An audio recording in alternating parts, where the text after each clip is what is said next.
συνάδελφος δήμαρχος του Δήμου Σερών, η κυρία Μητλιάγκα Βαρβάρα, έγινε στόχος επιθέσεων αήθων και απαραδέκτων με παραχάραξη της πραγματικότητας, με διαγωνισμό ο οποίος διενεργήθηκε το έτος 22-23 επί δημαρχίας του προκατόχου της, του Χρυσάφη του Αλέξανδρου, νομίμως επαναλαμβάνω, αναδείχθηκε ανάδοχος αφού η σχετική διαδικασία προελέγχθηκε από το ελεκτικό συνέδριο και συνεχεία υπεγράφει η σύμβαση.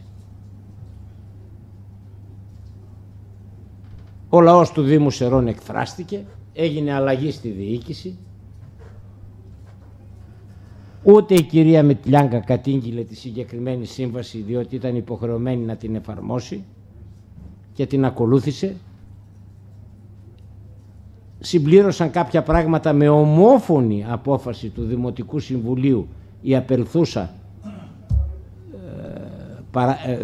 Δημοτική Αρχή και η νυν Δημοτική Αρχή, και εν συνεχεία εκτελείται ένα νομίμως δημοπρατημένο, νομίμως συμβασιοποιημένο έργο.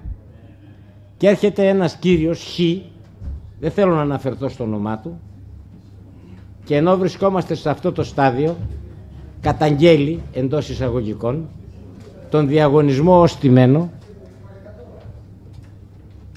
ενώ δεν μετήχε στο διαγωνισμό και δεν έκανε ούτε ένσταση ούτε προσφυγή. Κοιτάξτε να δείτε τώρα κακεντρέχεια και κακοήθεια. Και είδαν στο φως της δημοσιότητας, είδαμε τρόλ, είδαμε κακόβουλα δημοσιεύματα, και όποιος δεν γνωρίζει αυτές τις λεπτομέρειες, παρά την προσπάθεια που έκανε η Δημοτική Αρχή,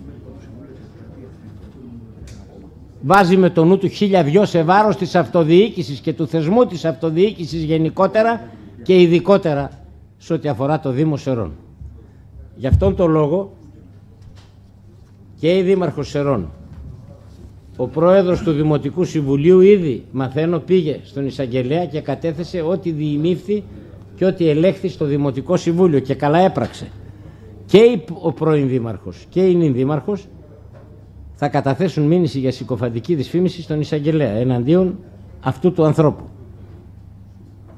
Το Διοικητικό Συμβούλιο, προτείνω λοιπόν, γιατί άμα δεν προτείνω και καθόμαστε και γράφουμε στο τέλος θα βραδιάσουμε.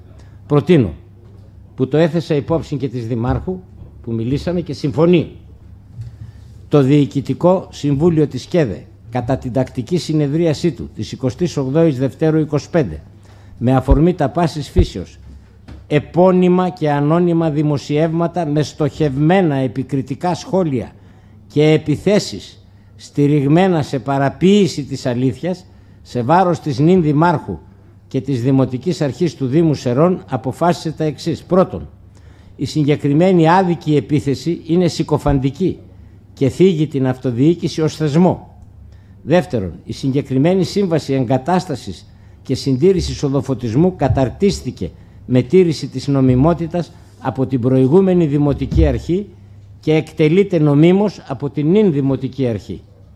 Εκφράζουμε την αλληλεγγύη μας προς την προηγούμενη και την νυν Δημοτική Αρχή και προς τους εργαζομένους του Δήμου Σερών, διότι οι δήμαρχοι δεν τις φτιάξαν αυτές τις διαδικασίες μόνοι τους, που ελέγχθηκαν, επαναλαμβάνω, από το ελεκτικό συνέδριο. Όταν τελειώσει το έργο μπορεί να εμφανιστεί ο Γεώργιος Γεωργιάδης του Γεωργίου και της Γεωργίας και να πει τα δικά του. Δεν θα τρελαθούμε σε αυτόν τον τόπο.